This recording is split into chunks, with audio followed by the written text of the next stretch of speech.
Ebulambala empaka za Kabalega rally ziyinde ku lw'omukaaga lwa Ssabbiiti eno. Ekitongole ky'ebyobulambuzi mu ggwanga ekya Uganda Tourism Board nga kiri wamu n'ekigatta abavuzi b'emmotoka z'empaka ekya Federation of Motorsports Clubs of Uganda kibakanye n'eddimu ery'okutumbula ebyobulambuzi mu bitundu bya Uganda eby'enjawulo nga bayita mu by'emizannyo. Oba emizannyo ereeta nnyo abantu kuva mu kifo kimu ne kigenda.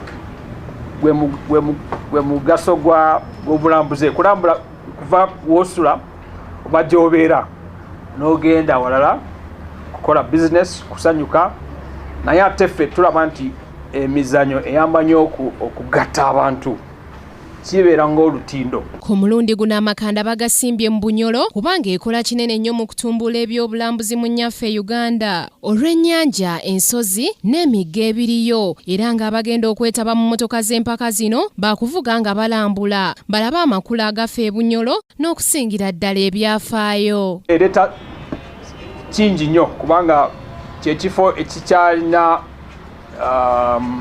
attractions ezisingako endala nga Queen Elizabeth National Park.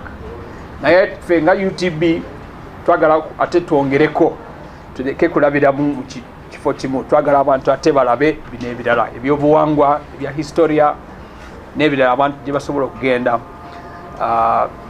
basanyukemu ate ba-appreciatinge bye balaba.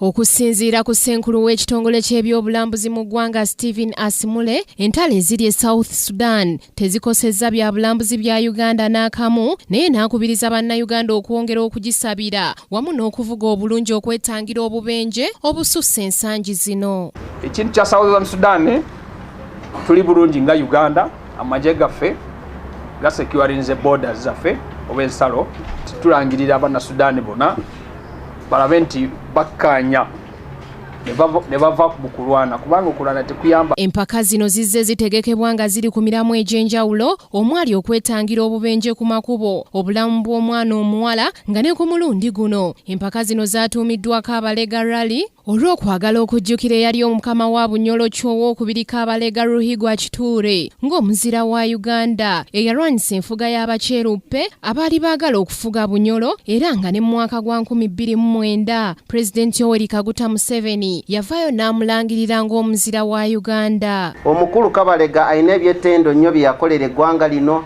muzira mu bazira mu ggwanga lyaffe lino erya Afirika era nga we twogerera n'ensi z'e Bulaaya bamusomako naye twandyagadde bannayuganda mugende mulabe kiki kye yakola. Empuku ze yasimanga we yasookera waalinga watya weyalabiranga ddala n'aga nti no abanyankole ab'eggulu abalira mwenna tuli bamu kitole ng'eggwanga yakikola atya. Abavuzi abawerera ddala 40 be bagenda okwetaba mu Kabalega rally era nga muno mwe muli Godfrey Rubega, Susan Muwonge, Duncan Mubiru, Eddie Mukiibi, Desh Kananura n'abalala bangi nga bano bagenda kuyita mu disitulikiti 2 okuli Masindi ne Hoima. Eno y'emu ku mmotoka ezigezeseddwa olunaku olwaleero ezigenda okwetaba mu mpaka za Kabalega rally ezitegekeddwa mu bitundu eby'Ebunyolo ezigenda okubeerawo ku lunaku olw'omukaaga olwa Ssabbiiti eno okutuuka ng'ennaku z'omwezi 24 ku lwa Kingdom TV amalindirire Samali Kisaache.